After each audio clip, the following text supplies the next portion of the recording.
আজকে আমরা বাংলা বানানের দুইটি গুরুত্বপূর্ণ নিয়ম শিখব। আজকে কি শিখব আমরা?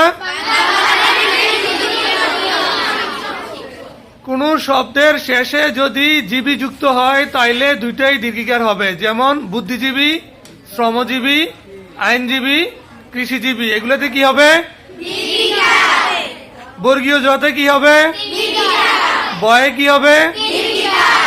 তাহলে বুদ্ধিজীবী বানানে দুইটা কি হবে? আইনজীবী বানানে, কৃষিজীবী, পেশাজীবী।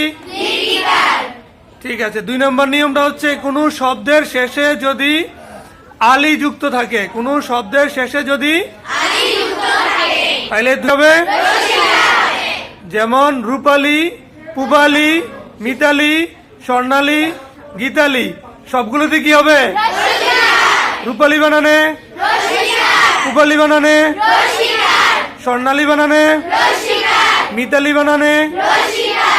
তাইলে আজকে আমরা কি শিখলাম? বানানের দুইটি নিয়ম।